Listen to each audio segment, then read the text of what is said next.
you've been franchising now for really just about a year, and you've already spread your wings in 9 different states. What would you say so far has been one of the biggest surprises that you've experienced since franchising? Will say that how long the process is. Mm-hmm. I thought we would roll it out and just be selling them like hotcakes, and apparently we've done pretty well for You one have. year. But it's and we're perfectly happy to do it the right way. Yeah. We have had situations where a couple young people that worked for us before who I really like and are good at running programs, but they weren't the right fit for a franchisee. That's been a challenge. And I will say with our model, the partnership does make it a little more challenging because we just give up a little bit of the control that way that you want to have as a franchise. Yes, but at the same time, I got to give you credit though that you do have an advantage though, and that is you have a more direct line access to the customers. I You have think the so. access. So, like compared to my old company, right? If I was competing with Parks and Rec or competing with Jumpstart Sports, I have to go find the parents, right? So I have to do exhaustive marketing to getting those parents, whereas you have more of a direct artery to those parents through the Parks and Rec. So there's a give and take. I don't think there's one particular model that is, there's No, head and shoulders above I the will. rest. There's a lot of different ways of skinning this cat. Absolutely. And I've heard nothing but good things about I-9 Sports. And I know that's a great company that you started and made into a national phenomenon. And what I was told our people, and what I truly believe is that, if we do what we do well, Hmm. that there's plenty of business in this industry to be very successful, irrespective of we also have the difficulty of we've had cities that we go to work for that say, hey, that's a great idea. I think we'll do it ourselves. We invest all the time, effort, and money into it, and they can pull it from us because they have ultimate control. But what I've always told our folks, like I said, I mean, it's a booming industry, and the more people that are out there doing good things for kids, I'm all for it. Yeah. Rick, there are thousands of parks and recreation departments, and there's always budgets being cut, and there's always going to be a need for your service. And I think what you're going to find is, yeah, once in a while, you might get a Parks and Rec that's going to say, Rick, I love your idea. It's so great. We're going to implement it ourselves. The whole reason why they came to you to begin with was they couldn't implement it themselves. They are not Like, capable in so many times over. It's the reason why there are so many youth sports programs that are third party that exist.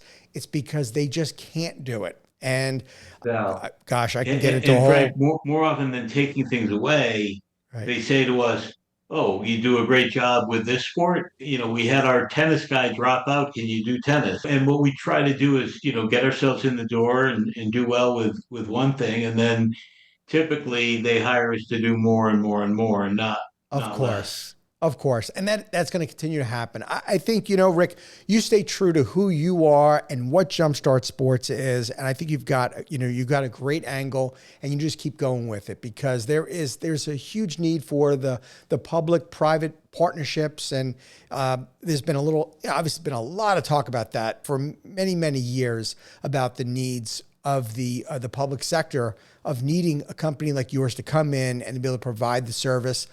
I want to go back though to something you said earlier. We started talking about franchising. You said, "Well, gosh, I was going to sell them like hotcakes." You have no idea that what is been to your benefit was not to sell any more than you have already sold. Because when we start franchising, we don't even know what we don't know. And the two Right. examples that you had happen where you had these area managers that came in and you thought they were great. They were great area managers and you thought they were, well, if they're a great area manager, they're going to be a great franchisee. And you came to find out, just as I did as well, and so many other people happen, same thing. We find that that is not true. It's just because they were a Right. good area manager does not make somebody a great franchise owner. And just could you imagine if you had sold double or triple the amount of franchises and you could have learned a very hard lesson that way. So I think slow and controlled growth is better because you're learning every single day. And I don't care how long you do this for. You do this, Right. I've been doing this over 20 years. I'm still learning something every single day. Every time I think, wow, I never thought someone would actually do that. And they did it. You make changes, you make improvements, you implement things along the way. So I'm telling you, it is a blessing that your growth is controlled.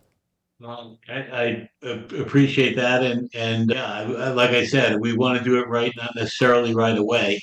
I mean, everyone wants to do both, but the faster you grow, the more difficult it's going to be. So, now that we're gaining some momentum, we hope to, add a few more units, in the next, 5 or 6 more units in the next year or so. But we'll see how that goes. You will.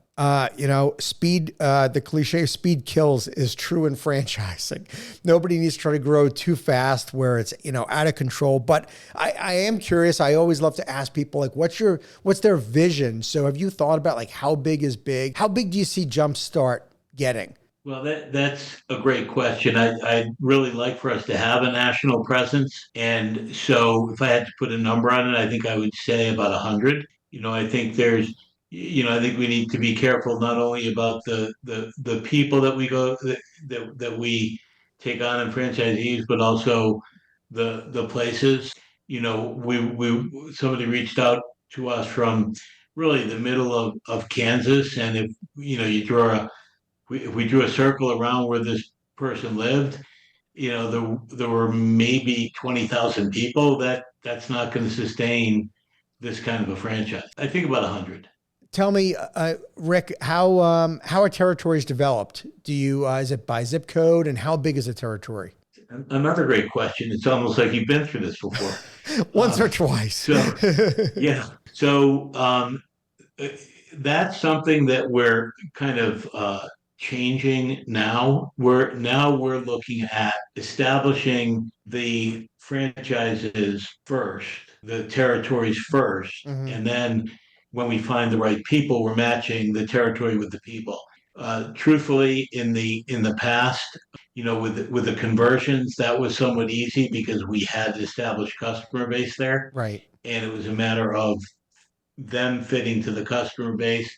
In other cases, what we've been warned about from our consultants is don't leave it to the person buying the franchise, because they'll just draw a circle around Where they four live. different four different territories, that happen to benefit them.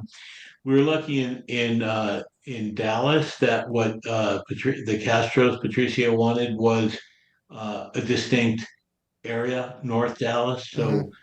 So we then defined the rest of the Dallas market, and we're going to go to states like Maryland now that we're legal to sell franchises in Maryland. John is in Montgomery County. Most of the work there is done by county. So we're going to establish what the territories are and then fit the franchisee to that territory as opposed to the other way around. Thank you for tuning into the Emerging Franchise Brands podcast. For additional insights, guest applications, and to stay connected, visit us at efbpodcast.com. The Emerging Franchise Brands podcast is for entertainment purposes only, and the views expressed do not necessarily represent those of Emerging Franchise Brands, its host Frank Fiume, or Emerging Franchise Group, LLC. Any discussed franchise or investment opportunity requires thorough investigation, obtaining proper disclosure documents, and expert consultation before making any investment decisions. The podcast and its host do not offer professional advice or endorsements, and they hold no responsibility for actions, representations, accuracy, or consequential damages related to the podcast content.